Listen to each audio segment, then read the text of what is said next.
They asked many executives, CEOs, how many companies do you think exist in Africa that are generating more than $1 billion in revenue? Can you imagine most of them were saying 50, less than 50, others were saying less than 100, but only one man got that figure right. And that one man is at the apex of the business world in the continent of Africa. That is Aliko Dangote. Only Aliko Dangote got that figure right.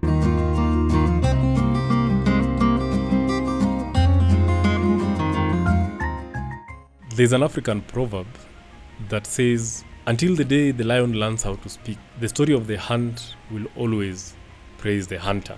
I am about to paint a picture to you about the continent of Africa in a way in which you have probably not seen it before. Not only in this episode, but in this series of Africa's business revolution, we are having a conversation on whether Africa is the next big growth market. A growth market is a market that is undergoing significant transformation that is going to take it to another level and is going to create significant opportunities for people who are looking to find places to put money, especially for those people who are looking to set up brands that will win the hearts of the people. I had explained to you that before we even continue with this conversation, we need to understand the four main reasons why we are saying that Africa is the next growth market. And one of the reasons I told you is that the continent of Africa is growing in population significantly. It is projected actually to double. Can you imagine? We're already over 1.2 billion people. Double that and you will imagine exactly what will happen.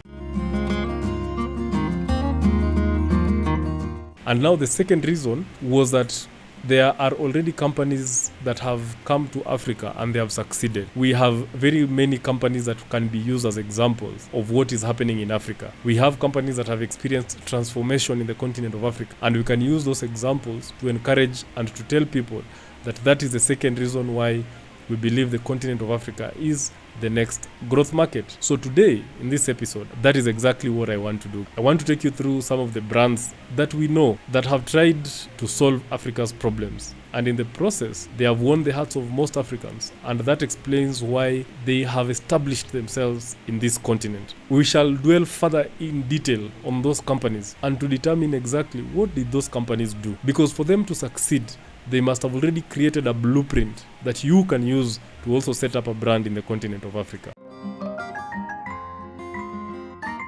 Now, straight away, my name is Duncan, and this is channel Ask Dra. We are a channel that educates, we enlighten, and we just make sure that we bring to you some of the things, information we find relevant that can change the way you look at things, that can change the quality of the decisions that you make in your life. Now, to start us off, I will touch on the field of communication. Can you guys imagine, just as early as 2000s, the island of Manhattan had more telephone lines than the entire sub-Saharan region of Africa. The size of Africa alone is 3 times the size of Europe. Think about sub-Saharan Africa.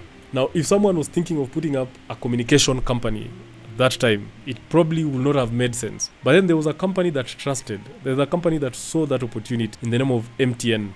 I think MTN is the largest telecommunication company in Africa, right? It is a South African-based company, but it is a brand that is known well across the continent of Africa. And it has successfully provided services and solved problems within the space. And it has been around for a while. It was founded in 1994. But by the time it was hitting around 2004, it has experienced triple the amount of revenue that it was generating when it started. MTN has managed to build a brand that has won the hearts of Africans. Another example is the energy sector. When we were growing up, most Africans, and I'm speaking about Kenyans because I'm a Kenyan, will tell you that there is no energy brand that stands out for them more than Total.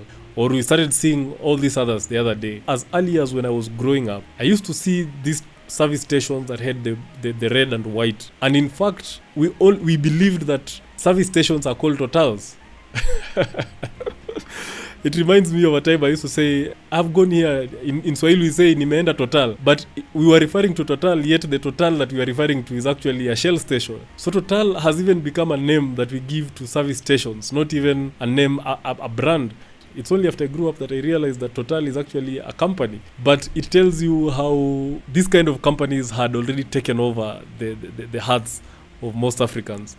And by doing so, Total actually is the company that has the largest number of service stations across the continent of Africa. And 30% of Total's business activities is done in the continent of Africa. If that is not a company that has won or has successfully established itself in this continent? Which other brand can you use as an example? And they continue to even invest further in this continent. And right now, the kind of distribution network that Total has, both upstream and downstream in the energy sector, I don't think it can be compared to any other in the continent. A conversation or future episodes are coming where we shall dwell into what Total did and how did they get to where they got to. Now, this is even more interesting. In transport, Ethiopian Airlines is the kind of case study that we can use to replicate future businesses in the continent of Africa. Ethiopian Airlines is now a brand that is recognized worldwide. And what did they do? At this point in time, I don't know. But we shall figure out. We are going to figure out the story of Ethiopian Airlines, and we are going to get a model or a blueprint on what they did for us to also steal or borrow some of those strategies and replicate it across other businesses and see what we can do with that kind of information.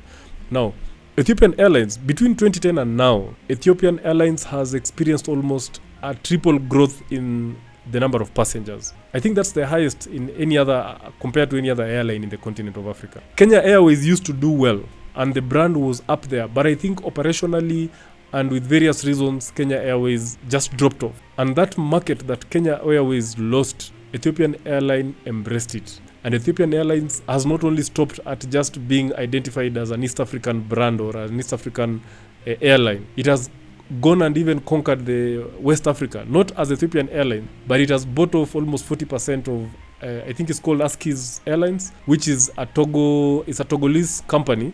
But the main reason why that company was set up was to try and help connect between Central Africa and West Africa. I think, guys, we all know how there was a big problem when you want to travel between those two regions. No, if you want to get to West Africa, you had to go all the way to Paris, then to West Africa. And that was a gap. And Ethiopian Airlines identified that gap. But they knew very well that for you to go and fill that gap, then just pick an existing airline that West Africans and Central African people can embrace rather than looking like you're stealing their market. I don't know the strategy, I don't know the plan that Ethiopian Airways used, but if you're interested in that kind of a conversation, many more is coming. Ethiopian Airlines for me is a story that I would want definitely to get deeper into. There are way more companies. The story of Coca-Cola, the story of Saham Insurance, the story of Equity Bank, the story of M-Pesa, Safaricom. Those are kind of stories that you will want to definitely hear and know how did these guys manage to build brands that are now crossing borders and brands that are now taking over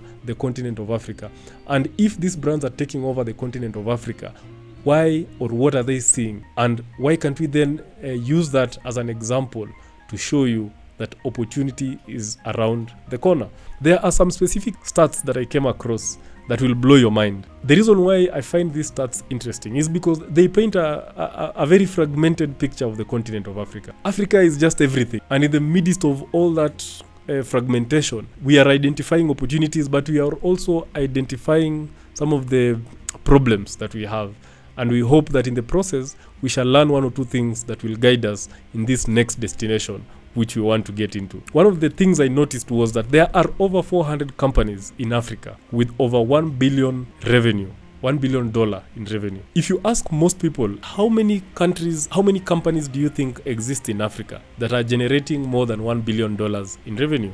Can you imagine most of them were saying 50, most of them were saying less than 50, others were saying less than 100, but only one man got that figure right. And that one man is at the apex of the business world in the continent of Africa. That is Aliko Dangote. Only Aliko Dangote got that figure right. There are over 400 companies in Africa that are making $1 billion in revenue every year. I personally didn't believe it. Now, if that number exists, if those companies exist, clearly there's a lot of activity happening in this continent. Another fact is that there are over 700 companies in Africa with over $500 million in revenue. Now, if you thought the number one stat was mind-blowing, think about this one as well. Over 700 companies making over $500 million every year. What are they doing?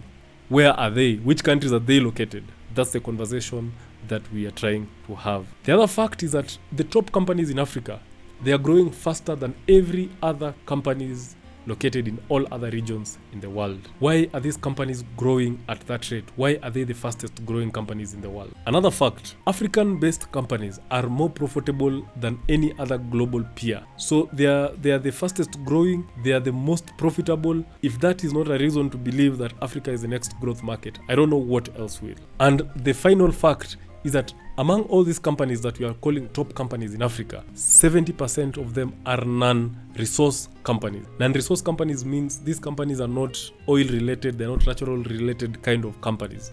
They're not generating their revenues from natural resources. They have diversified into financial services, into construction, into health. So that already tells you that Africa itself is changing. It is diversifying its portfolio. And therefore, diversification of portfolio normally presents very interesting opportunities, and that for me is a sign. We have come to the end of this episode, and I hope I have achieved my goal in trying to paint to you a picture that probably you didn't have before. This picture is meant to show you there are already big brands that trusted Africa and they have reaped big out of the process. And we have not even gotten into the details, answering the questions of how did these companies do it? Where did they start? How did they get to where they are today? What strategies did they apply? Who are the people they trusted? Who are the people they used? Where did they get the kind of talent that they needed for them to succeed? What are they seeing in the future? What big companies see in the future should be of interest to you because it also tells you exactly what you should be looking at in the future. If you want to learn all these kind of things, there's only one channel that is doing that right now, and that is channel Ask Dra. Please subscribe, or is it here? Subscribe, comment, say something, like, and invite other people who you think will find value in these kind of conversations that we are having. But above all, come back again and watch this series. This series will take us a long time, but I can assure you by the time we are done, you will be the winner. I have arranged this series in terms of playlists. If you go over to my playlist, you'll find a playlist called Africa's Business Revolution. That is the series that has all the episodes that we are going to have. Thank you so much, and I look forward to seeing you again on the next episode. Bye-bye.